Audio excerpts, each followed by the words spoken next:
كذبت قبلهم قوم نوح فكذبوا عبدنا وقالوا مجنون وازدجر فدعا ربه أني مغلوب فانتصر ففتحنا أبواب السماء بماء منهمر وفجرنا الأرض عيونا فالتقى الماء على أمر قد قدر وحمل. إن الحمد لله نحمده ونستعينه ونستغفره ونعوذ بالله من شرور أنفسنا ومن سيئات أعمالنا من يهده الله فلا مضل له ومن يضلل فلا هادي له وأشهد أن لا إله إلا الله وحده لا شريك له وأشهد أن محمدًا عبده ورسوله يا أيها الذين آمنوا اتقوا الله حق تقاته ولا تموتن إلا وأنتم مسلمون يا أيها الناس اتقوا ربكم الذي خلقكم من نفس واحدة وخلق منها زوجها وبث منهما رجالا كثيرا ونساء واتقوا الله الذي تساءلون به والأرحام إن الله كان عليكم رقيبا يا أيها الذين آمنوا اتقوا الله وقولوا قولا سديدا يصلح لكم أعمالكم ويغفر لكم ذنوبكم ومن يطع الله ورسوله فقد فاز فوزا عظيما. أما بعد فإن خير الحديث كتاب الله وخير الهدي هدي محمد صلى الله عليه وسلم وشر الأمور محدثاتها وكل محدثة بدعة وكل بدعة ضلالة وكل ضلالة في النار. قال تعالى وما كنا معذبين حتى نبعث رسولا. ہر قسم کی حمد و ثناء اللہ رب العزت کے لیے اور کثرت سے درود و سلام ہو امام الانبیاء جناب محمد الرسول اللہ صلی اللہ علیہ وسلم کی ذات اقدس پہ.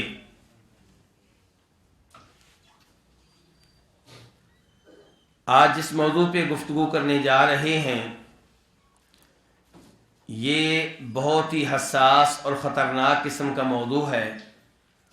اللہ رب العزت سے دعا کرتا ہوں کہ اللہ تعالی حق سچ کہنے کی توفیق دے اور ہر طرح کی غلطی سے محفوظ رکھے. تکفیر، کسی کو کافر قرار دینا، بہت ہی خطرناک ہے. کافر قرار دینے والے کے لیے بھی خطرناک اور جس کو کافر قرار دیا گیا ہے اس کے لیے بھی خطرناک. جو کافر قرار دے اس کے لیے کیسے خطرناک ہے؟ اس کے لیے یوں خطرناک ہے کہ پیارے نبی علیہ الصلوۃ والسلام ارشاد فرماتے ہیں جو کسی کو کافر قرار دے اگر وہ کافر ہوا تو ٹھیک، ورنہ یہ فتویٰ خود اسی کے نفس کی طرف لوٹ آئے گا. وہ کافر نہیں ہے تو پھر یہ کافر قرار پائے گا. تو جب آپ کسی کو کافر قرار دیتے ہیں تو سوچ لیں کہیں ایسا نہ ہو کہ وہ آدمی مسلمان ہو اور اس کی بجائے آپ کافر ٹھہرے. کسی کو کافر قرار دینا کتنا خطرناک ہے، اس امر کا اندازہ آپ اس حدیث سے لگا سکتے ہیں جس میں نبی علیہ الصلوۃ والسلام وعدے فرماتے ہیں کہ دو آدمی دوست تھے، ایک دوسرے کے ساتھ اٹھنے بیٹھنے والے، ایک دوسرے سے پیار و محبت کرنے والے، لیکن ان میں سے ایک متقی پرہیزگار، اللہ سے ڈرنے والا، حرام و حلال کا خیال، اور دوسرا فاجر و فاسق قسم کا آدمی۔ نیک آدمی اس برے آدمی کو سمجھایا کرتا، اسے گناہ سے روکنے کی کوشش کیا کرتا، لیکن یہ برا آدمی گناہوں سے باز آنے کے لیے تیار نہیں تھا۔ ایک بار نیک آدمی نے، متقی آدمی نے، پرہیزگار نے اس بد آدمی کو کسی بہت ہی بڑے گناہ میں ملوث پایا تو اس نے کہا کہ واللہ لا یغفر اللہ لک ابدا، میں اللہ کی قسم اٹھا کے کہتا ہوں اللہ تجھے کبھی بھی معاف نہیں کرے گا۔ میں اللہ کی قسم اٹھا کے کہتا ہوں اللہ تجھے کبھی بھی جنت میں جگہ نہیں دے گا۔ کسی کے بارے میں یہ کہنا کہ اللہ اسے کبھی معاف نہیں کرے گا، اسے اللہ تعالیٰ کبھی بھی جنت نہیں دے گا، یہ تکفیر ہے، یا آپ اس کو کافر قرار دے رہے ہیں۔ اللہ رب العزت اس نیک آدمی کی اس حرکت پہ اس قدر ناراض ہوئے کہ جب یہ دونوں فوت ہوئے، ان کو اللہ نے اٹھایا اور اللہ رب العزت نے پوچھا کہ تو نے ایسا فتویٰ کیوں دیا، اتنا سخت حکم کیوں لگایا؟ کیا تو یہ جانتا ہے کہ میں اسے جنت میں داخل نہیں کروں گا؟ کیا تو یہ جانتا ہے کہ میں اسے کبھی معاف نہیں کروں گا؟ کیا تیرا میرے اوپر کنٹرول ہے کہ میری طرف سے تو نے یہ حکم لگا دیا؟ جاؤ، میں اسے معاف کر رہا ہوں اور تجھے جہنم کی آگ میں پھینک رہا ہوں۔ تو اس سے آپ اندازہ لگا سکتے ہیں کہ تکفیر اس انسان کے لیے کتنی خطرناک ہے جو کسی کو کافر قرار دے رہا۔ اب آتے ہیں اس کی طرف جس کو آپ نے کافر قرار دیا ہے۔ جس کو آپ نے کافر قرار دیا ہے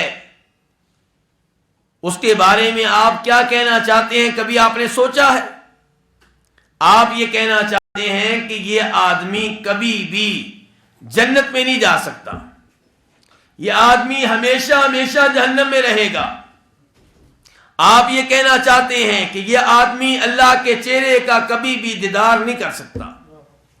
آپ یہ کہنا چاہتے ہیں کہ یہ فوت ہو جائے تو اس کی نماز جنازہ ادا نہیں کی جائے گی۔ آپ یہ کہنا چاہتے ہیں کہ یہ فوت ہو جائے تو اسے مسلمانوں کے قبرستان میں دفن نہیں کیا جائے گا۔ آپ یہ کہنا چاہتے ہیں کہ اگر یہ فوت ہو جائے تو اس کے مسلمان بچے اس کے وارث نہیں بن سکتے کیونکہ وہ مسلمان ہے اور یہ کافر ہے۔ آپ یہ کہنا چاہتے ہیں کہ اگر اس کا کوئی بیٹا فوت ہو جائے تو یہ اس کا وارث نہیں بن سکتا کیونکہ بیٹا مسلمان ہے اور یہ کافر ہے۔ آپ یہ کہنا چاہتے ہیں کو یہ ذبح کرے وہ مردار ہے، اس کا گوشت ہمارے لیے حلال نہیں ہے۔ اگر یہ کسائی ہے، قصاب ہے، تو اس کا گوشت خریدنا ہمارے لیے جائز اور درست نہیں ہے۔ یہ چند میں نے آپ کو مثالیں دی ہیں، ورنہ اس کے علاوہ بھی کئی امور مرتب ہوتے ہیں اس فتوے پہ جسے فتوی تکفیر کہتے ہیں۔ تو اس لیے تکفیر بہت ہی خطرناک ہے، اس نے بہت سے معاشروں کو تباہ و برباد کر کے رکھ دیا ہے۔ مصر آپ کے سامنے ہے، جزائر کو آپ دیکھ لیں، لیبیا کو آپ دیکھ لیں، ان ملکوں کو تکفیر نے تباہ و برباد کیا۔ اور آج سے اگر آپ چند سال پہلے چلے جائیں تو پاکستان کے حالات کیا تھے؟ پاکستان میں فوج پہ حملہ کرنے والے کون تھے؟ پولیس پہ حملہ کرنے والے کون تھے؟ بازاروں میں بم دھماکہ کرنے والے کون تھے؟ یہ وہ لوگ تھے جو سمجھتے تھے کہ فوج کے لوگ مسلمان نہیں رہے، کافر ہو چکے۔ پولیس میں بھرتی ہونے والے مسلمان نہیں ہیں بلکہ کافر ہیں۔ سرکاری آفیسر مسلمان نہیں ہیں بلکہ کافر ہیں۔ اور اس نظام کا حصہ بننے والے، ان کا ساتھ دینے والے، وہ بھی مسلمان نہیں ہیں، کافر ہیں۔ تو اس فتنے نے پاکستان کو بھی تباہ و برباد کیا۔ اس فتنے کی وجہ سے پاکستان میں بہت سے لوگ قتل ہوئے، بم دھماکوں میں انہیں اڑا دیا گیا، بہت سے لوگ زخمی ہوئے، کئی لوگوں کا مالی نقصان ہوا، اور پاکستان خود اقتصادی لحاظ سے کتنا پیچھے رہ گیا۔ تو اس صورتحال سے آپ اندازہ کر سکتے ہیں کہ تکفیر کتنی خطرناک ہے۔ یہ تکفیر ہی تھی جس کی وجہ سے کلمہ پڑھنے والوں نے صحابہ کرام پہ تلواریں چلائیں۔ کلمہ پڑھنے والوں نے کن پہ تلواریں چلائیں؟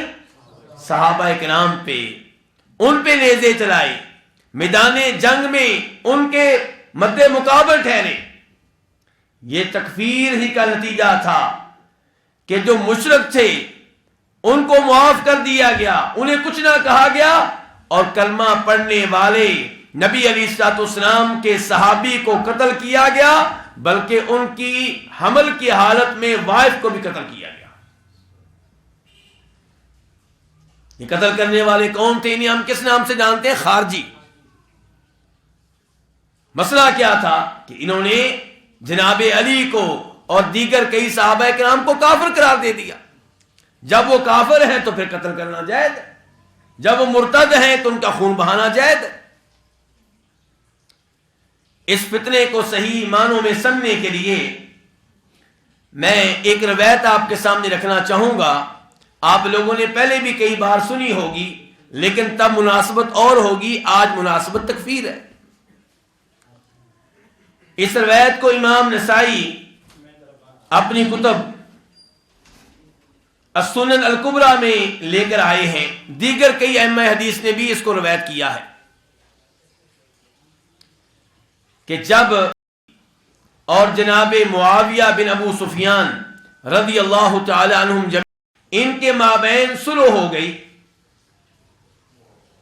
تو خارجیوں نے جناب علی اور ان کے ساتھیوں کو کافر قرار دیا اور ان کے گروپ سے الگ ہو گئے، ورنہ یہ لوگ جناب علی کے لشکر کا حصہ تھے۔ لیکن جب جناب علی اور جناب معاویہ کے مابین صلح ہوئی تو یہاں سے انہوں نے جناب علی پہ، ان کے ساتھیوں پہ اعتراض کیا، انہیں کافر قرار دیا اور ان سے الگ ہو گئے۔ یہ لوگ کتنے تھے؟ تقریباً 6000۔ جناب علی نے ارادہ کیا کہ اس فتنے کا خاتمہ کیا جائے اور ان سے لڑائی لڑی جائے اور اس فتنے کو جڑ سے اکھیڑ دیا جائے۔ جناب عبداللہ ابن عباس کہنے لگے، کس کا نام لیا جی میں نے؟ عبداللہ ابن عباس کہنے لگے کہ آپ مجھے وقت دیں، میں ان سے مذاکرات کرنا چاہتا ہوں۔ جناب علی فرمانے لگے، عبداللہ میری طرف سے تمہیں اجازت ہے، لیکن یہ لوگ نہایت خطرناک ہیں، مجھے خطرہ ہے کہ کہیں تمہیں کوئی نقصان نہ پہنچا دے۔ جناب عبداللہ بن عباس کہنے لگے، کوئی مسئلہ نہیں، بس آپ مجھے اجازت دیں۔ کہا آپ کو اجازت ہے؟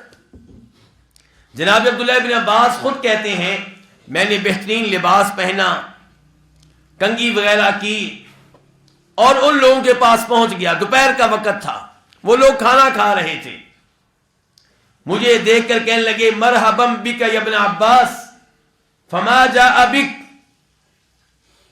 عبداللہ ہم آپ کو ویلکم کرتے ہیں، آپ کیوں آئے ہیں ہمارے پاس، کیا مقصد آنے کا؟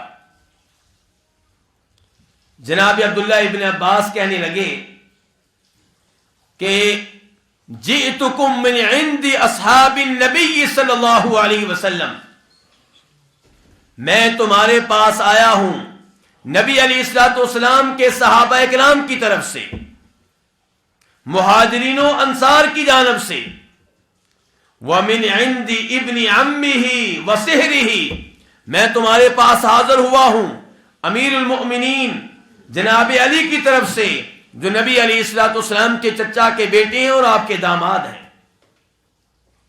میں ان لوگوں کی طرف سے آیا ہوں جو نبی علیہ الصلوۃ والسلام کے صحابہ کرام اور جن پہ قرآن نازل ہوا اور جو قرآن کے معنی و مفہوم کو، قرآن کی تفسیر کو تم سے بہتر جاننے والے ہیں، اور تم میں ان میں سے ایک بھی نہیں ہے۔ کیوں آیا ہوں؟ اس لیے کہ ان کا موقف تمہارے تک پہنچا سکوں اور تمہارا موقف ان تک پہنچا سکوں۔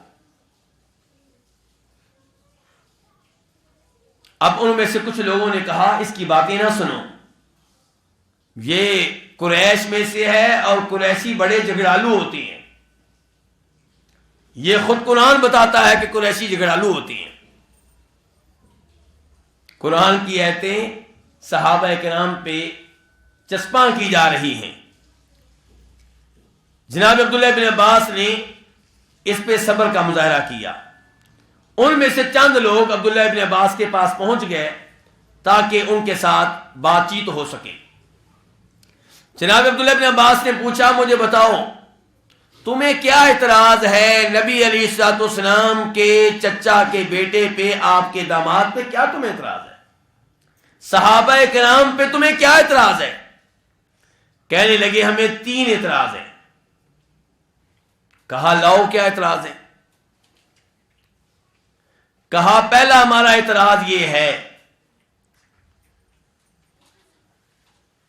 کہ علی نے معاویہ کے ساتھ مل کر ایک کمیٹی بنائی ہے، کچھ لوگوں کو فیصل بنایا ہے، سالس بنایا ہے، جج بنایا ہے، جبکہ قرآن کہتا ہے ان الحکم الا للہ،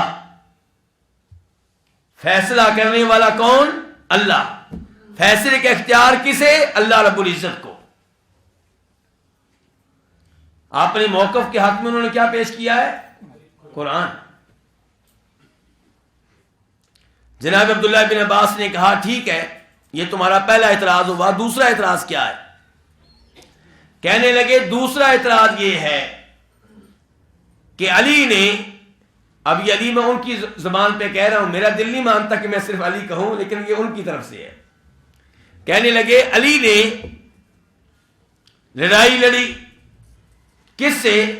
وہ کہنا چاہتے ہیں کہ پہلے سیدہ عائشہ سے اور دیگر صحابہ کرام سے، جس کو جنگ جمل کہتے ہیں، اور پھر لڑائی لڑی جنگ صفین میں کس کے ساتھ؟ معاویہ بن ابو سفیان اور ان کے ساتھیوں سے لڑائی کی ہے، لیکن ان کے قیدیوں کو غلام نہیں بنایا، ان کی عورتوں کو لونڈی نہیں بنایا، انہیں گرفتار نہیں کیا، اور ان کے مال پہ بھی قبضہ نہیں کیا۔ ان کے مال کو مال غنیمت کے طور پہ لینا چاہیے تھا، لوگوں میں تقسیم کرنا چاہیے تھا۔ اب اگر وہ لوگ مسلمان ہیں اس لیے انہیں قیدی نہیں بنایا، اس لیے غلام نہیں بنایا، ان کی عورتوں کو اس لیے لونڈی نہیں بنایا، تو پھر ان سے لڑائی کیوں کی ہے؟ مسلمانوں سے تو لڑنا جائز نہیں ہے،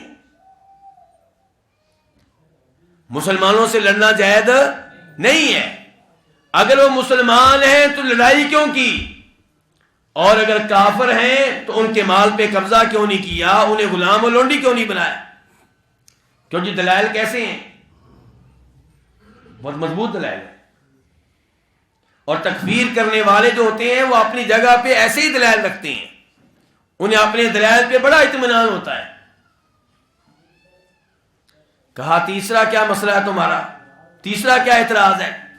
کہنے لگے تیسرا اعتراض یہ ہے کہ جب علی اور معاویہ کے درمیان معاہدہ ہوا، معاہدے میں لکھا گیا امیر المؤمنین علی، معاویہ نے اعتراض کیا، اس نے کہا کہ اگر میں آپ کو امیر مان لوں، حکمران مان لوں، خلیفہ مان لوں، تو پھر میری اور آپ کی لڑائی کیوں ہو؟ میں فی الحال آپ کو امیر نہیں مانتا، اس لیے یہاں آپ صلح میں اپنے نام کے ساتھ امیر المؤمنین نہیں لکھیں گے۔ جناب علی نے کہا ٹھیک ہے، میرے نام کے ساتھ امیر المؤمنین نہیں لکھا جائے گا۔ اب یہ خارجی کہہ رہے ہیں کہ انہوں نے اپنے نام کے ساتھ امیر المؤمنین کا لفظ کیوں ختم کیا؟ یہ بہترین لقب کیوں مٹایا؟ اگر وہ امیر المؤمنین نہیں ہے، مومنوں کے امیر نہیں ہے، مومنوں کے حکمران نہیں ہے، تو پھر اس کا مطلب یہ ہے کہ وہ امیر الکافرین ہے۔ پھر کن کے حکمران ہیں؟ کافروں کے حکمران ہیں۔ یہ 3 اعتراض کیے ان لوگوں نے۔ جناب عبداللہ ابن عباس نے ان کے شبہات کا ازالہ کیا، ان کے اعتراضات پہ انہیں بہترین جواب دیا۔ لیکن جواب کون دے سکتا ہے میرے بھائیوں؟ جس کے پاس کیا ہو؟ علم ہو۔ تکفیر کا جواب صرف یہ نہیں ہے کہ آپ گولیاں مار دیں، آپ قتل کر دیں۔ طاقت کے ساتھ ساتھ آپ دلائل دیں، ان کے شبہات کا ازالہ کریں، ان کے اعتراضات پہ ان کے سامنے قرآن و حدیث کے ایسے دلائل رکھیں کہ وہ آپ پہ مطمئن ہو جائیں۔ اور یہی کام کیا جناب عبداللہ ابن عباس نے۔ فرماتے ہیں مجھے یہ بتاؤ کہ اگر میں قرآن کریم سے اور نبی علیہ الصلوۃ والسلام کی احادیث سے ایسے دلائل تمہارے سامنے رکھوں، ایسی نصوص تمہارے سامنے رکھوں جن سے تمہارے شبہات کا ازالہ ہو جائے، تو کیا تم واپس آ جاؤ گے، اس فتنے سے رجوع کر لو گے؟ کہنے لگے بالکل، ہمارا وعدہ ہے، اگر آپ قرآن و حدیث کے دلائل دیتے ہیں تو ہم وعدہ کرتے ہیں کہ آپ کی بات مان لیں گے۔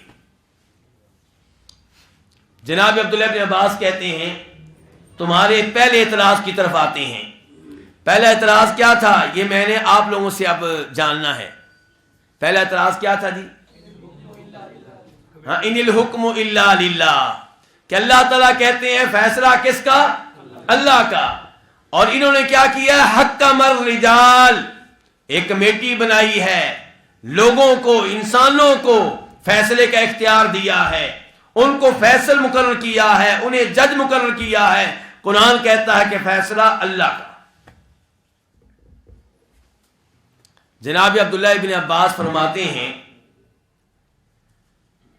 کہ اللہ رب العزت قرآن حکیم میں کہتے ہیں یا ایھا الذین آمنوا لا تقتلوا الصید وانتم حرم، کہ اے ایمان والو حالت احرام میں شکار کرنے کی اجازت نہیں ہے۔ ومن قتلہ منکم متعمدا فجزاء مثل ما قتل من النعم يحكم به ذوى عدل منكم هديا بالغ الكعبہ، اگر تم میں سے کوئی حالت احرام میں، حالت احرام سمجھے نا آپ لوگ، حج عمرے کی حالت میں اگر تم میں سے کوئی شکار کر بیٹھے، کسی جانور کو ہلاک کر بیٹھے، تو اس کی سزا کیا ہے، اس پہ جرمانہ کیا ہے، اس کا فدیہ کیا ہے، کہ جیسے جانور کا شکار کیا ہے ویسا جانور چوپاؤں میں سے اللہ کی راہ میں ذبح کرنا ہوگا اور مکہ میں ذبح کرنا ہوگا۔ مثال کے طور پہ، مثال میں اپنی طرف سے دے رہا ہوں، فی الحال یہ قرآن میں یہ نہیں آیا کہ اگر کسی نے ہرن کا شکار کیا ہے تو اس کی سزا کیا ہے کہ اب وہ بکرا خریدے، بکرا ہرن سے ملتا جلتا ہے نا، بکرا خریدے اور بکرا مکہ میں ذبح کرے۔ اب آپ نے جس جانور کا شکار کیا ہے اس جیسا جانور چوپاؤں میں سے کون سا ہے یہ طے کون کریں گے؟ فرمایا یحکم بہ ذوی عدل منکم، اس کا فیصلہ تم میں سے 2 عادل قسم کے آدمی، معتبر قسم کے آدمی کریں گے۔ تو فیصلہ پھر کون کریں گے؟ انسان ہی کریں گے نا۔ یحکم بہ ذوی عدل منکم، قرآن کہہ رہا ہے کہ تم مسلمانوں میں سے 2 قابل اعتماد آدمی فیصلہ کریں گے کہ یہ جو شکار کیا گیا ہے اس کے بدلے میں کون سا جانور مکہ میں ذبح کرنا چاہیے۔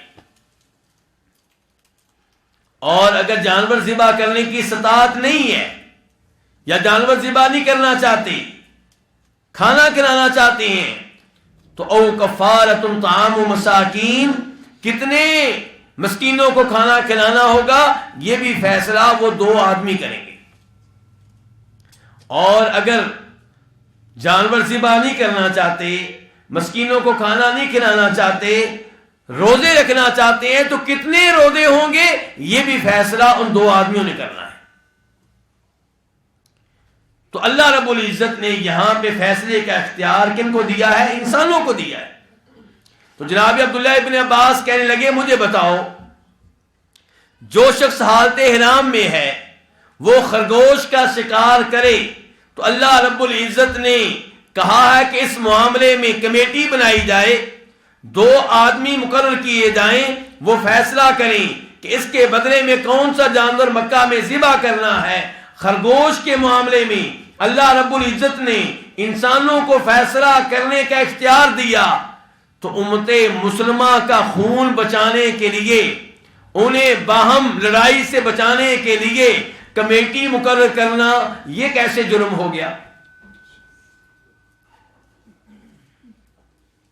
کہا دوسرے نمبر پہ اللہ تعالیٰ فرماتے ہیں قرآن حکیم میں سورہ نساء میں وَإِنْ خِفْتُمْ شِقَاقَ بَيْنِهِمَا فَابْعَثُوا حَكَمًا مِّنْ أَهْلِهِ وَحَكَمًا مِّنْ أَهْلِهَا۔ اور یہ آیت ان آیتوں میں سے ایک ہے جن پہ مسلمانوں نے عمل کرنا تقریباً ترک کر دیا ہے۔ جن پہ عمل کرنا مسلمانوں نے تقریباً کیا کر دیا ہے؟ ترک کر دیا ہے۔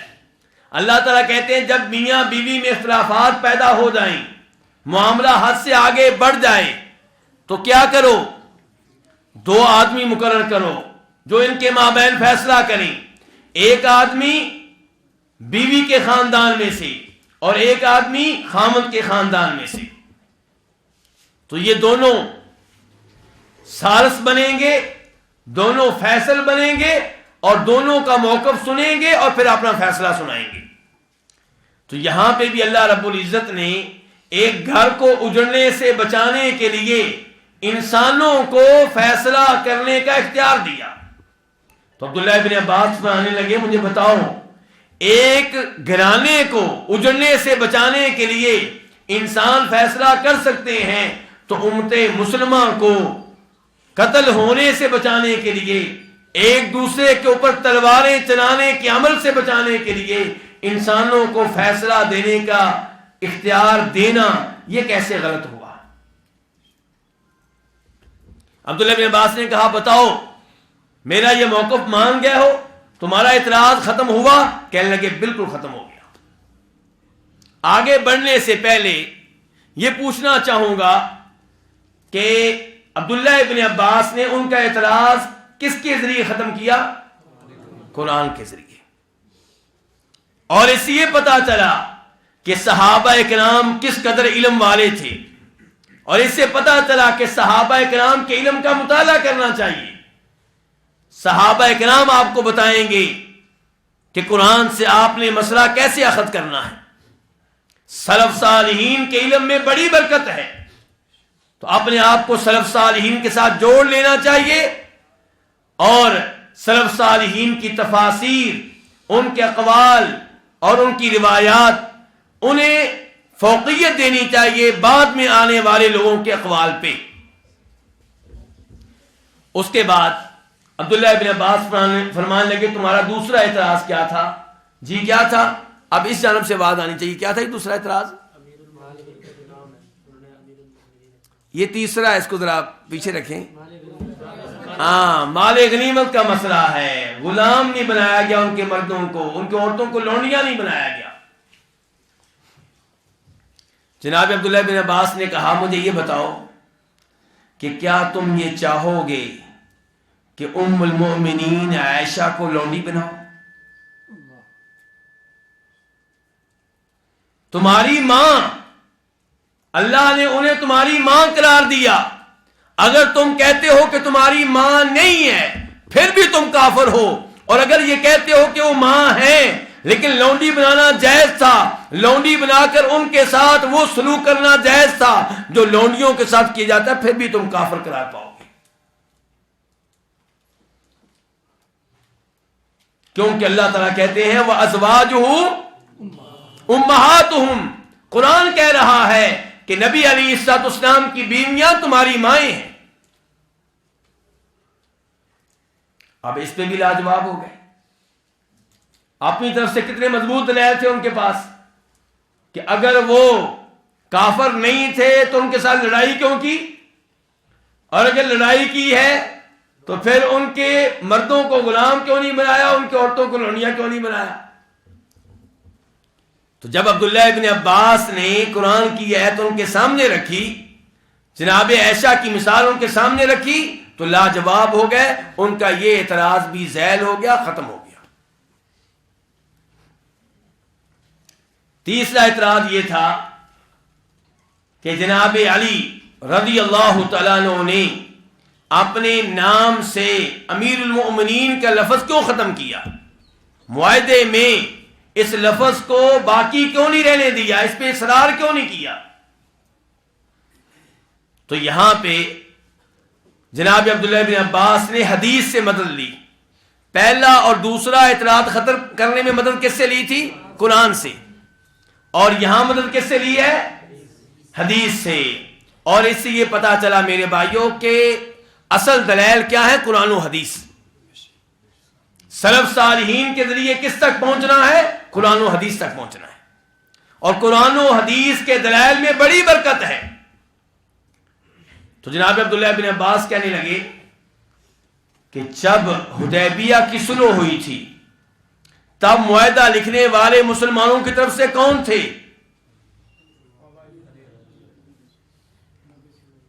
کیا کہا جی؟ لفظ ادھر سے ایک لفظ سنا ہے میں نے بھی، مولا علی تھے۔ کون تھے جی؟ مولا کا معنی کیا ہوتا ہے؟ دوست۔ یہ کہ فرمایا تھا نبی علیہ الصلوۃ والسلام نے، من کنت مولاہ فعلی، جس کا میں مولا ہوں اس کی علی بھی مولا ہے۔ یعنی کہ جو مجھ سے محبت کرتا ہے میرے علی سے بھی محبت کرے، جو مجھے دوست رکھتا ہے میرے علی کو بھی دوست جانے۔ تو جب ہم جناب علی کو مولا قرار دیتے ہیں تو اس کا مطلب یہ ہوتا ہے کہ وہ ہمارے محبوب ہیں، ہمارے پیارے ہیں، ان کی محبت ہمارے دلوں میں بستی ہے۔ لیکن افسوس سے کہنا پڑتا ہے کہ اس لفظ کا استعمال پاک و ہند میں غلط ہو رہا ہے، کیونکہ مولا کا ایک معنی ہوتا ہے مالک، مشکل کشا، حاجت روا۔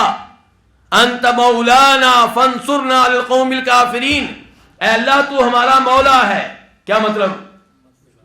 ہمارا مالک ہے، تو اس لیے تو ہماری مدد فرما کافر قوم کے خلاف۔ تو عام طور پہ مولا علی اس انداز سے جو لوگ استعمال کرتے ہیں وہ مولا کا معنی کیا لے رہے ہوتے ہیں؟ مالک و مشکل کشا۔ تو بہرحال عام طور پہ تو مولا لفظ جو ہے اس کے استعمال کرنے میں کوئی حرج نہیں ہے، لیکن جب ان کے ساتھ مشابہت والا انداز ہو جائے تو پھر تھوڑا سا پرہیز کرنا چاہیے، کم از کم اس انداز میں لفظ استعمال کرنے سے بچنا چاہیے۔ تو گزارش کیا کر رہا تھا کہ جناب علی جو تھے وہ تھے حدیبیہ کا معاہدہ لکھنے والے۔ جب معاہدہ لکھا جا رہا ہے تو آپ نے کہا علی لکھو۔ کیا لکھو؟ کہ ھذا ما عاہد علیہ محمد الرسول اللہ صلی اللہ علیہ وسلم، یہ وہ معاہدہ ہے جو محمد رسول اللہ کر رہے ہیں۔ کن سے؟ قریشیوں سے۔ سہیل بن عمر نے کہا، جو اہل مکہ کے نمائندے تھے، قریش کے نمائندے تھے، کہ اگر ہم آپ کو اللہ کے رسول مان لیں تو ہم پاگل ہیں کہ آپ سے لڑائیاں لڑیں؟ اگر ہم آپ کو اللہ کے رسول مان لیں تو لڑائی کس بات کی؟ ہم کون ہوتے ہیں پھر آپ کو روکنے والے مکہ میں داخل ہونے سے؟ ہم آپ کو رسول نہیں مانتے، آپ کو نبی نہیں مانتے۔ یہ لفظ آپ کو ختم کرنا ہوگا۔ نبی علیہ الصلوۃ والسلام نے جناب علی سے کہا کہ علی ختم کر دو۔ کہا اللہ کے رسول مجھ میں اتنی جرأت نہیں ہے، مجھ میں اتنی جرأت نہیں ہے۔ اللہ کے رسول صلی اللہ علیہ وسلم نے فرمایا مجھے بتاؤ کہاں لکھا ہوا ہے، مجھے بتاؤ۔ کیا مطلب؟ آپ کیا تھے؟ امی تھے۔ کیا تھے؟ امی ہونا اعزاز ہے آپ کا، یہ آپ کی شان ہے۔ اللہ نے یہ لفظ آپ کو شان کے طور پہ دیا ہے، سعادت کے طور پہ دیا ہے، اعزاز کے طور پہ دیا ہے۔ افسوس ہے کہ ہمارے معاشرے نے اس لفظ کو بھی جرم بنا دیا ہے۔ یہ آپ کا اعزاز تھا کہ آپ پڑھے لکھے نہیں ہیں، کسی کے شاگرد نہیں بنے، یہودیوں عیسائیوں کے پاس نہیں بیٹھے، پھر اتنا عظیم کلام پڑھتے ہیں اور کہتے ہیں اللہ کا کلام ہے، مان لینا چاہیے اللہ کا کلام ہے، کیونکہ آپ تو کسی سے پڑھے ہی نہیں ہیں۔ لیکن آج اگر آپ کو امی کہا جائے، لوگ کہتے ہیں شاید یہ تو نہیں کر رہا ہے۔ تو امی کا مطلب کیا ہے؟ جو لکھنا نہ جانتے ہوں اور پڑھنا نہ جانتے ہوں۔ اس کا مطلب یہ نہیں کہ علم نہیں ہے، علم ہونا اور چیز ہے، علم میں آپ کے برابر کا کوئی نہیں ہے، لیکن لکھنا پڑھنا اور چیز ہے۔ اس لحاظ سے آپ امی تھے، تو کہا مجھے بتاؤ کہاں پہ لکھا ہوا ہے؟ تو جناب علی نے بتایا، تو آپ نے رسول اللہ کا لفظ مٹا دیا۔ جناب عبداللہ بن عباس کہتے ہیں، کن سے؟ خارجیوں سے۔ ان سے کہہ رہے ہیں کہ نبی علیہ الصلوۃ والسلام علی سے کہیں افضل تھے اور آپ نے رسول اللہ کا لفظ مٹا دیا، کیا اس سے آپ کی نبوت و رسالت کا خاتمہ ہو گیا؟ بالکل نہیں۔ ایسے ہی علی نے صلح کرنے کے لیے امیر المؤمنین کا لفظ ختم کیا ہے، اس کا مطلب یہ نہیں ہے کہ وہ امیر المؤمنین نہیں رہے، وہ آج بھی امیر المؤمنین ہیں، آج بھی انہی کی امارت ہے، انہی کی خلافت ہے۔ تو یہ دلیل بھی خارجیوں نے مان لی۔ ٹوٹل کتنے تھے؟ 6000۔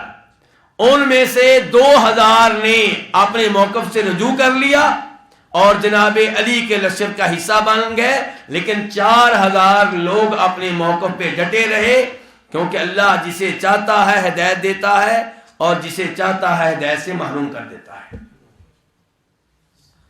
تو اس میں بھی سبق ہے میرے لیے اور آپ کے لیے کہ آپ کا کام ہے قرآن و حدیث کے دلائل بتا دینا، بتا دینے کے بعد کچھ لوگ مان لیتے ہیں اور 4000 پھر بھی نہیں مانے، حالانکہ وہی قرآن وہی حدیث جن کی وجہ سے 2000 مان گئے، وہ باقی لوگوں نے بھی سنی لیکن انہوں نے نہیں مانے۔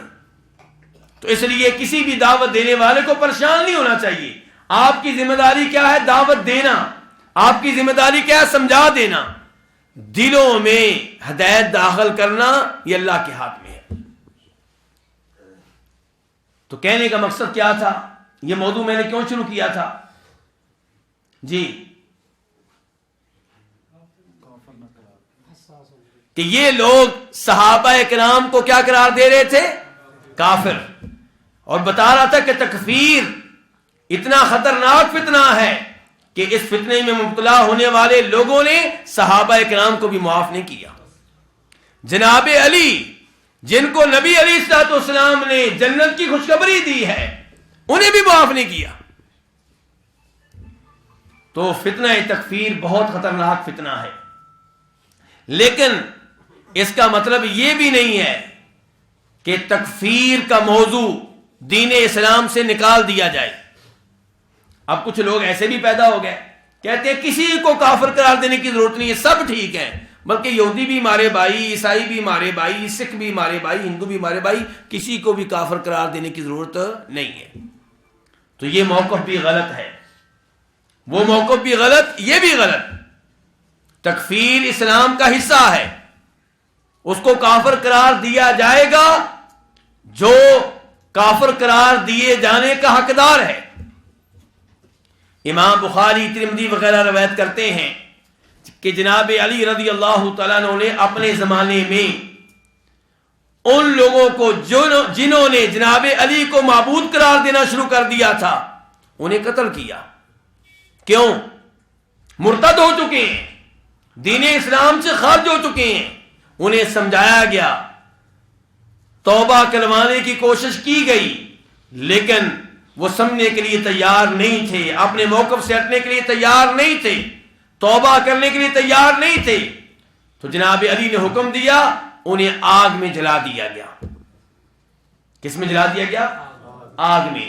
اس چیز کا علم جب جناب عبداللہ بن عباس کو ہوا تو فرمانے لگے کہ اگر میں علی کی جگہ پہ ہوتا تو میں بھی ان کو قتل کرتا، کیونکہ اللہ کے رسول علیہ السلام کا فرمان ہے، من بدل دینہ فاقتلوہ، جو اپنا دین تبدیل کر دے، دین اسلام قبول کرنے کے بعد چھوڑ دے، اسے قتل کر دو۔ لیکن میں انہیں آگ کا عذاب نہ دیتا، کیونکہ نبی علیہ السلام فرماتے ہیں لا تعذبوا بعذاب اللہ، جو عذاب اللہ کے ساتھ خاص ہے وہ مخلوق کو دینے کی اجازت نہیں ہے. تو جناب علی نے ان لوگوں کو کافر قرار دیا اور کفر کے جرم میں، مرتد ہونے کے جرم میں انہیں قتل کیا گیا. اور یہی معاملہ تب پیش آیا جب معاذ بن جبل رضی اللہ تعالی عنہ یمن میں ابو موسیٰ اشعری کے پاس گئے. دونوں یمن میں تھے، ایک علاقے میں معاذ بن جبل تھے، دوسرے علاقے میں ابو موسیٰ اشعری تھے. معاذ بن جبل ابو موسیٰ اشعری سے ملنے کے لیے گئے تو وہاں پہ ایک آدمی بیٹھا ہوا ہے، اس کی حالت عجیب و غریب ہے. کہا بھی اس کا کیا معاملہ ہے؟ کہا یہ مسلمان ہوا، پہلے یہودی تھا، مسلمان ہوا، مسلمان ہونے کے بعد اس نے دین اسلام ترک کر دیا ہے، دوبارہ یہودی بن گیا. ہم اس کو سمجھا رہے ہیں، نصیحت کر رہے ہیں، قائل کرنے کی کوشش کر رہے ہیں، اس کے شکوک و شبہات کا ازالہ کرنے کی کوشش کر رہے ہیں. جناب معاذ بن جبل نے کہا میں اس وقت تک اپنی سواری سے نیچے نہیں اتروں گا، تمہارے ساتھ نہیں بیٹھوں گا جب تک اس کو قتل نہیں کیا جائے گا. کیونکہ نبی علیہ السلام کا فرمان ہے جو مرتد ہو جائے اسے قتل کرو. چنانچہ اسے قتل کیا گیا. اس کے بعد معاذ بن جبل اپنی سواری سے نیچے اترے. اور صحابہ کرام کے اعتبار سے یہ عام سی چیز تھی، لیکن آج کل لوگ کیا ہیں؟ پڑھے لکھے. کیا ہے جی؟ آج کل لوگ پڑھے لکھے، اس لیے ان کے ذہن میں آتا ہے بھی ہر ایک کو آزادی ہونی چاہیے. جیسے دین اسلام قبول کرنے کی آزادی ہے ایسے دین اسلام ترک کرنے کی بھی آزادی ہونی چاہیے. قتل کیوں کرتے ہیں؟ جدید ذہن یہ کہتا ہے جی. تو آپ کا ذہن کیا کہتا ہے جی؟ آزادی نہیں دینی. جو آزادی کا کہہ رہے ہیں وہ بھی واجب القتل ہے. میری گزارش یہ ہے کہ آپ موجودہ دنیا کے تقریباً سبھی ممالک کے قوانین کا جائزہ لیں. آپ کو ایک قانون ملے گا کہ جو ملک کے آئین سے بغاوت کرے اس کی سزا کیا ہے جی؟ تو وہاں پہ موت کیوں؟ انسانوں کا بنایا ہوا آئین، اس کی خلاف ورزی کی جائے تو سزا کیا ہے جی؟ اور جو اللہ کے قانون کو سمجھ لے، قبول کر لے، پھر واپس جائے اور اللہ تعالیٰ کہے کہ اسے قتل کرو، وہ ظلم کس لیے جی؟ آپ کا بنایا ہوا آئین اور قانون اتنا مقدس ہو گیا کہ اس کو کوئی توڑے تو آپ کہتے ہیں اس کو سزائے موت دی جائے. پرویز مشرف کو سزائے موت دی جائے. کیوں؟ کیونکہ اس نے آئین توڑا تھا. وہاں پہ سارے پاکستانیوں کا موقف ایک ہی ہے. اور جب اللہ کا آئین توڑا جائے پھر جناب دل میں شک و شبہات، یہ شک و شبہ نکالیں. اگر آپ کے دل میں شک و شبہ رہا یقین جانیے آپ کا ایمان خطرے میں ہے. اللہ کو ایسے دین کی کوئی ضرورت نہیں ہے جو شکوک و شبہات پہ مشتمل ہو. اللہ کو وہ دین چاہیے جس دین میں کوئی شک و شبہ نہ ہو، جس ایمان میں کوئی شک و شبہ نہ ہو. اور یہ ذہن میں رکھیے کہ اسلام نے کیا کہا ہے کہ لا اکراہ فی الدین. اگر کوئی دین قبول نہیں کرتا، اسلام قبول نہیں کرتا، کوئی زبردستی نہیں ہے. لیکن قبول کرنے کے بعد واپس جانے کی اجازت نہیں ہے. کیوں؟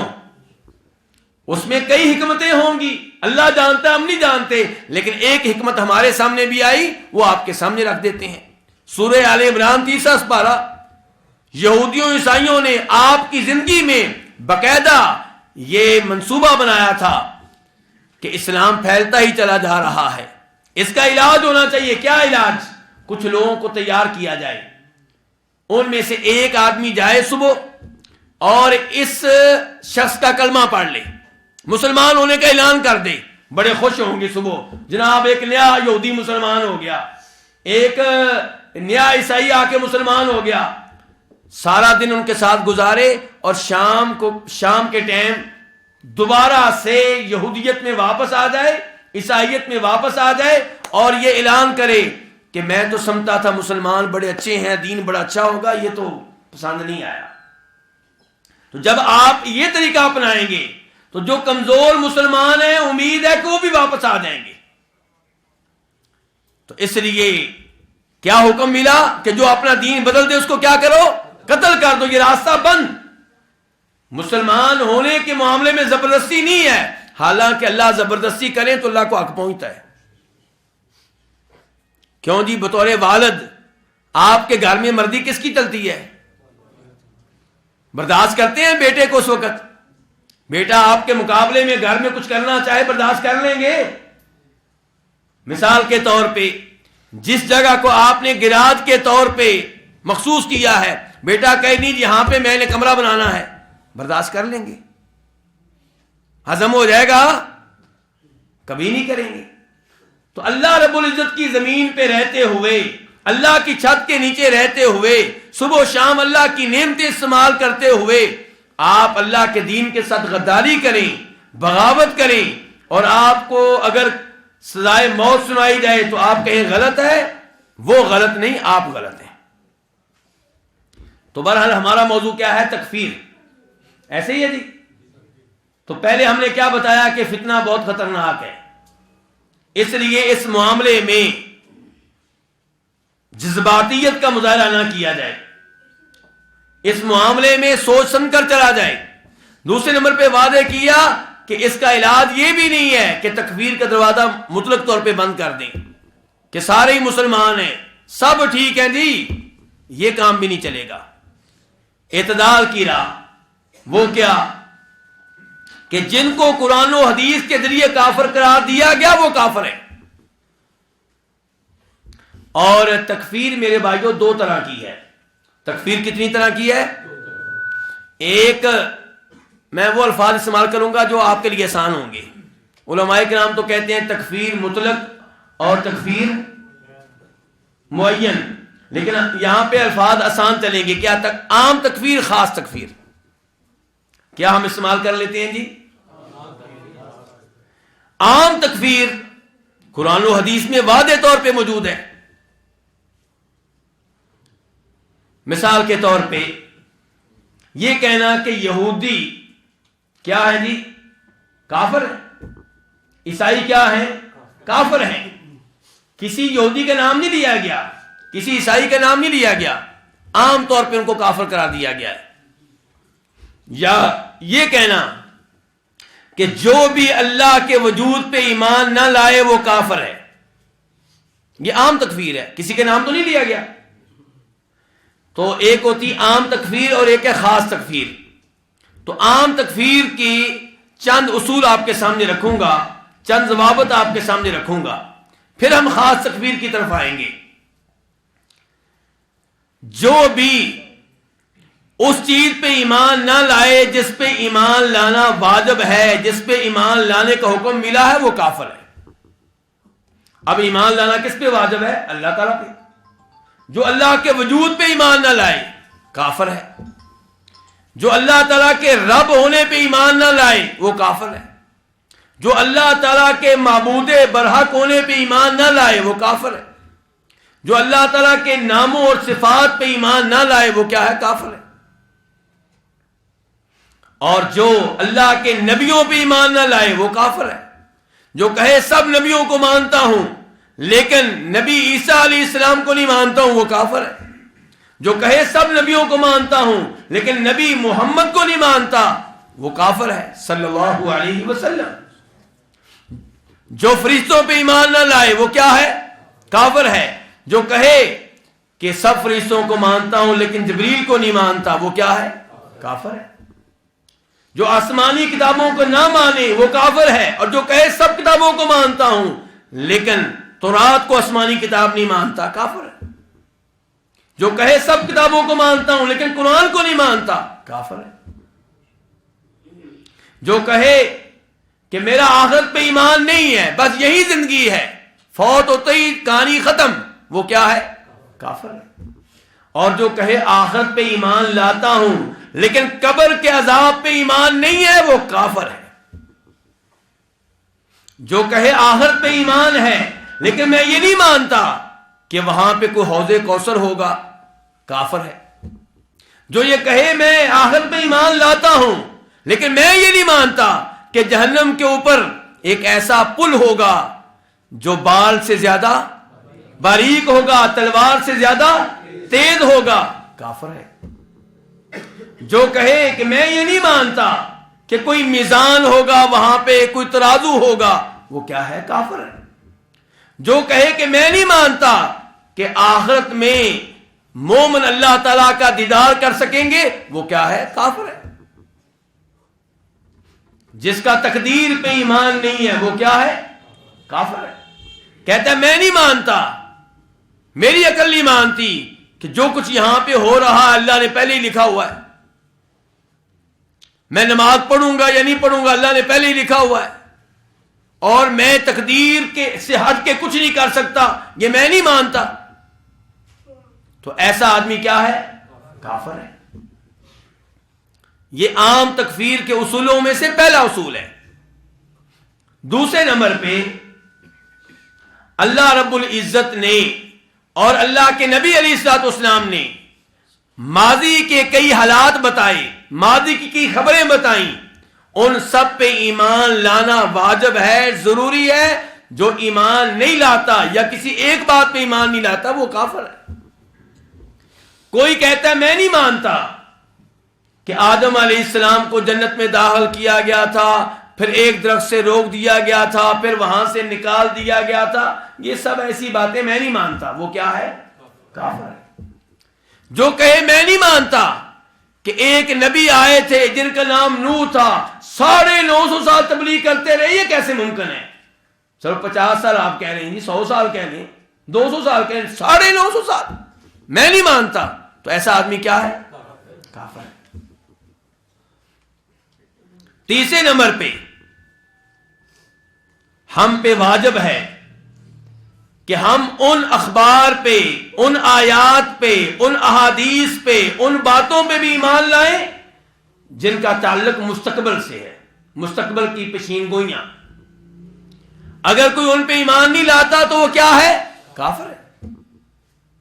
کوئی کہتا ہے کہ میں نہیں مانتا کہ عیسیٰ علیہ السلام دوبارہ نازل ہوں گے،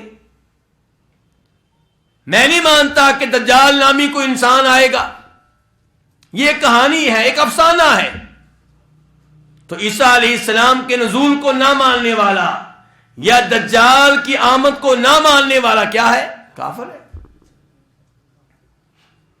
امام مہدی آئیں گے، میں نہیں مانتا، ایسا آدمی کیا ہے؟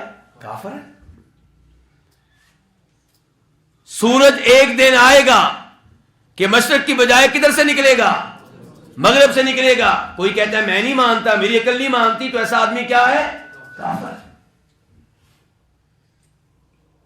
چوتھے نمبر پہ اللہ رب العزت نے اور اللہ کے رسول علیہ الصلوۃ والسلام نے بہت سے امور کو واجب قرار دیا، ان میں سے وہ امور جنہیں قرآن میں یا صحیح احادیث میں واضح طور پہ واجب قرار دیا گیا ہے، جو انہیں واجب نہیں مانتا وہ کیا ہے؟ کافر ہے۔ اللہ تعالیٰ کہیں وَأَقِیمُوا الصَّلَاةَ، نماز قائم کرو، یہ کہتا ہے میں نہیں مانتا کہ نماز واجب ہے، کافر ہے۔ اللہ تعالیٰ کہیں وَآتُوا الزَّکَاةَ، زکوٰۃ ادا کرو، یہ کہتا ہے میں نہیں مانتا کہ زکوٰۃ دینا واجب ہے، کافر ہے۔ اللہ تعالیٰ کہیں یا ایھا الذین آمنوا کتب علیکم الصیام، اے ایمان والو تم پہ روزے فرض کیے گئے ہیں، یہ کہتا ہے میں فرض نہیں مانتا، کافر ہے۔ اللہ تعالیٰ کہیں وَلِلَّهِ عَلَى النَّاسِ حِجُّ الْبَيْتِ مَنِ اسْتَطَاعَ إِلَيْهِ سَبِيلًا، کہ زندگی میں ایک بار صاحب استطاعت پہ واجب ہے کہ حج کرے، یہ کہتا ہے میں حج کو واجب نہیں مانتا، کافر ہے۔ نمبر 5، اللہ تعالیٰ نے، اللہ کے رسول علیہ السلام نے کئی چیزوں کو حرام قرار دیا، ممنوع قرار دیا، اور ان میں سے کئی چیزیں وہ ہیں جنہیں واضح انداز میں، غیر مبہم انداز میں ممنوع قرار دیا گیا، حرام قرار دیا گیا۔ اگر کوئی آدمی کہتا ہے کہ میں ان کو حرام نہیں مانتا، میں ان کو ممنوع نہیں مانتا، تو ایسا آدمی کیا ہے؟ کافر ہے۔ مثال کے طور پہ اللہ تعالیٰ کیا کہتے ہیں کہ مردار حرام ہے، اللہ تعالیٰ کہتے ہیں کہ بہتا ہوا خون حرام ہے، اللہ تعالیٰ کہتے ہیں خنزیر حرام ہے، لیکن ہمارے نئے مسلمان جدید یونیورسٹیوں میں پڑھے ہوئے وہ کہتے ہیں میں نہیں مانتا کہ خنزیر کا گوشت حرام ہے۔ بھئی جیسے بکری حلال ہے، جیسے گائے حلال ہے، جیسے اونٹ کا گوشت حلال ہے، ایسے اس کا بھی حلال ہے، کیا فرق ہے؟ ایسے جدید مسلمان پیدا ہو رہے ہیں، یہ ہوائی باتیں نہیں رہی ہیں اب۔ تو جو کہے کہ میں خنزیر کے گوشت کو حرام نہیں مانتا وہ کیا ہے؟ کافر ہے۔ یہ تمام چیزیں جو ابھی تک میں نے آپ کے سامنے رکھی ہیں ان کا تعلق تھا عقیدے سے، ماننے یا نہ ماننے سے، زبان سے نہیں، دل سے۔ اور پھر اگر آپ زبان کی طرف آ جائیں تو اللہ رب العزت نے اور اللہ کے رسول علیہ الصلوۃ والسلام نے کئی ایسی چیزیں ہیں جن کے کہنے کا حکم دیا۔ مثال کے طور پہ سلام کہنا چاہیے، تو جو سلام نہ کہے وہ شکر ہے کافر، وہ کہہ دیا نہیں دھیان سے اللہ رب العزت نے کئی چیزیں کہنے کا حکم دیا ہے، ان میں سے ایک ہے سلام کہنا، سلام کا جواب دینا، نیکی کا حکم دینا، برائی سے روکنا۔ اگر کوئی انسان ان پہ عمل نہیں کرتا تو ہم اسے گناہگار تو کہہ سکتے ہیں، کافر نہیں کہہ سکتے۔ لیکن ایک جملہ ایسا ہے جس کے کہنے کا اللہ نے حکم دیا ہے، جو وہ جملہ نہیں کہے گا وہ کافر ہو جائے گا۔ وہ کون سا جملہ ہے؟ کلمہ توحید، اشہد ان لا الہ الا اللہ واشہد ان محمدًا عبدہ ورسولہ۔ میں گواہی دیتا ہوں کہ اللہ کے علاوہ کوئی معبود برحق نہیں، اور میں گواہی دیتا ہوں کہ جناب محمد اللہ کے رسول ہیں صلی اللہ علیہ وسلم۔ جو اللہ رب العزت کو معبود نہیں مانتا، لا الہ زبان سے نہیں کہتا، دل میں مانتا ہے۔ دھیان سے میں کیا کہنا چاہتا ہوں، فرق کیا ہے پہلی باتوں میں اس بات میں؟ دل میں مانتا ہے کہ ایک اللہ عبادت کا حقدار ہے اور کوئی نہیں ہے، دل میں مانتا ہے کہ محمد اللہ کے رسول ہیں صلی اللہ علیہ وسلم، لیکن زبان سے نہیں کہتا، وہ کیا ہوگا؟ کافر ہے۔ کافر ہے۔ حاجی صاحب کیوں ڈر رہے ہیں اس معاملے میں؟ آپ کے سامنے مثال موجود ہے۔ کیا مثال ہے؟ بخاری شریف کی حدیث ہے، یا عمی قل لا الہ الا اللہ کلمۃ احاج لک بہا عند اللہ۔ چچا جی آخری وقت ہے، کلمہ پڑھ دیں۔ کیا ابو طالب کا کلمے پہ ایمان نہیں تھا، لیکن مطالبہ کیا ہو رہا ہے؟ پڑھ دیں، بول دیں، کہہ دیں، اقرار کریں، اعتراف کریں۔ چچا جان لا الہ کہہ دیں، اللہ تعالیٰ کے ہاں آپ کی شفاعت کرنے کے قابل ہو جاؤں گا۔ لیکن ابو طالب کے پاس کون بیٹھے ہوئے تھے؟ سرداران مکہ بیٹھے ہوئے تھے، قریش کے بڑے بڑے بیٹھے ہوئے تھے، ابو جہل بیٹھا ہوا تھا۔ انہوں نے تانے دیے کہ موت کے خوف سے اپنے باپ دادا کا دین چھوڑ دو گے، بھتیجے کا دین اختیار کر لو گے۔ تو ابو طالب کا آخری اعلان یہ تھا کہ میں اپنے باپ دادا کے دین پہ فوت ہو رہا ہوں۔ تو اس لیے میں کیا کہہ رہا ہوں آپ سے کہ ایک کلمہ ایسا ہے جس کا زبان سے اقرار ضروری ہے، اگر نہیں کریں گے تو جو نہیں کرے گا وہ کافر ہے۔ پہلے کیا تھے؟ عقائد، پھر میں نے بات کی اقوال کی، اب آ جائیں اعمال کی طرف۔ کس کی طرف آ جائیں؟ اعمال کی طرف۔ ہاں جی، کون سا ایسا عمل ہے جو آپ نہیں کریں گے تو کافر ہو جائیں گے؟ ہمارے سامنے روزہ ہے۔ نماز روزے کی باتیں میں نے پہلے نہیں کر لی، دوبارہ کیوں کرنے لگا ہوں؟ پہلے کیا تھا؟ پہلے عقیدہ تھا، پہلے دل کی حد تک تھا۔ کیا آپ نماز کو واجب مانتے ہیں کہ نہیں مانتے دل میں؟ اور آپ روزے کو، چیزوں کو واجب مانتے ہیں؟ اب بات ہو رہی ہے عمل کی۔ کہ آپ نماز پڑھتے ہیں کہ نہیں پڑھتے. تو راجح موقف بتاؤں گا، اختلافات میں جانے کا وقت نہیں ہے. اگر کوئی انسان زکوٰۃ کو واجب مانتا ہے لیکن زکوٰۃ ادا نہیں کرتا تو وہ مجرم ہے، کبیرہ گناہ کا ارتکاب کر رہا ہے لیکن کافر نہیں ہے. اور اگر کوئی روزوں کو واجب مانتا ہے لیکن رمضان کے روزے رکھتا نہیں ہے، وہ مجرم ہے، پاپی ہے لیکن کافر نہیں ہے. اگر کوئی حج کو واجب مانتا ہے لیکن استطاعت ہونے کے باوجود حج نہیں کرتا تو وہ گنہگار ہے، مجرم ہے لیکن کافر نہیں ہے. لیکن جب بات آئے گی کس کی؟ نماز کی، تو معاملہ نہایت خطرناک ہے. نماز کی باری بھی یہی فتویٰ ہوگا ہمارا؟ نماز کے معاملے میں بہت اختلاف ہے. راجح موقف یہ ہے کہ جو نماز بالکل نہیں پڑھتا، لفظ کیا بولا میں نے؟ بالکل نہیں پڑھتا، ایسا آدمی کافر ہے.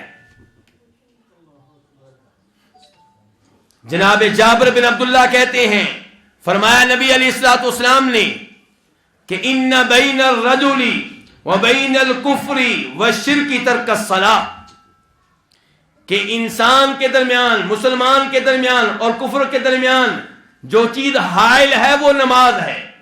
جو نماز نہیں پڑھتا وہ کیا ہے؟ کافر ہے. بریدہ بن حسیب کہتے ہیں، فرمایا نبی علیہ الصلوۃ والسلام نے العہد الذی بیننا وبینہم کیا؟ الصلاۃ فمن ترکہا فقد کفر. ہمارے درمیان اور ان منافقین کے درمیان جنہوں نے اوپر سے کلمہ پڑھا ہوا ہے، جو معاہدہ ہے وہ نماز کا ہے. جب تک یہ نماز پڑھتے رہیں گے ہم ان کو مسلمان سمجھیں گے، ان کے ساتھ مسلمانوں والا سلوک کریں گے، ان سے جنگ نہیں کریں گے. اور اگر انہوں نے نمازیں ترک کر دیں تو پھر ان کا نفاق، ان کی منافقت واضح ہو جائے گی، پھر کوئی لحاظ نہیں ہوگا، پھر کوئی لحاظ نہیں ہوگا. تو نماز کا معاملہ. اور عبداللہ بن شقیق کیا کہا کرتے تھے؟ عبداللہ بن شقیق مشہور و معروف تابعی ہیں، اور ان کے الفاظ کو امام ترمذی اپنی جامع میں لے کر آئے ہیں. وہ کیا کہتے ہیں؟ وہ کہتے ہیں کان اصحاب النبی صلی اللہ علیہ وسلم لا يرون شیئا من الاعمال ترکہ کفر غیر الصلاۃ، کہ صحابہ کرام روزوں کے تارک کو کافر نہیں سمجھتے تھے، زکوٰۃ کے تارک کو کافر نہیں سمجھتے تھے، حج کے تارک کو کافر نہیں سمجھتے تھے، مجرم سمجھتے تھے، گنہگار سمجھتے تھے. نماز نہ پڑھنے والے کو صحابہ کرام کافر جانتے تھے. ایک ہوتا ہے خاص فتویٰ کہ یہ آدمی چونکہ نماز نہیں پڑھتا تو یہ کافر ہے، اس کو کہتے ہیں خاص تکفیر. تو خاص تکفیر کے بارے میں شیخ صاحب 1 گھنٹہ 1.5 گھنٹہ اور چاہیے، اب بتا دیں آپ. ہاں جی، تو یہ میں بھی یہ ٹائم دیکھ رہا ہوں کیونکہ اس کے لیے تو 1 گھنٹہ کم از کم چاہیے. تو آج پھر ہم یہیں پہ درس کا اختتام کرتے ہیں. آج ہمارا موضوع کیا تھا کہ فتنہ تکفیر کتنا خطرناک ہے اور تکفیر سے بچنا چاہیے، لیکن جب تکفیر کرنا ضروری ہو جائے تو پھر خاموش بھی نہیں رہنا. اور پھر یہ بتایا کہ تکفیر جب ہم کریں گے تو تکفیر کے 2 حصے ہیں. ایک عام تکفیر ہے اور وہ تو آسان ہے، وہ قرآن میں بھی موجود ہے، بار بار موجود ہے، احادیث میں بھی موجود ہے، اور اس کی کئی مثالیں میں نے آپ کے سامنے رکھی ہیں. اور ایک ہے خاص تکفیر. اس موضوع پہ انشاءاللہ آئندہ درس میں گفتگو ہوگی. اللہ رب العزت ہمیں قرآن و حدیث سمجھنے کی توفیق عنایت فرمائے، اور اللہ رب العزت تمام فتنوں سے ہمیں محفوظ رکھے.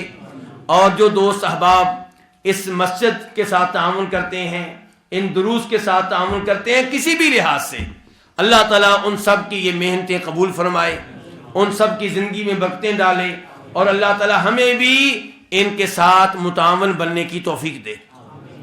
اور یہ مسجد جنہوں نے بنائی، جنہوں نے پیسہ لگایا، جو یہاں پہ خطبہ دیتے ہیں، جو یہاں پہ نمازیں پڑھاتے ہیں، جو یہاں پہ قرآن پڑھاتے ہیں، جو یہاں پہ مال صرف کرتے ہیں، جو مسجد کی ٹینشن لیتے ہیں، اس مسجد میں حاضری دیتے ہیں، نمازیں پڑھتے ہیں، اللہ رب العزت ان کی زندگی میں، ان کی اولاد کی زندگی میں برکتیں ڈالے، ان کے رزق میں برکتیں ڈالے، ان کے امور آسان فرمائے.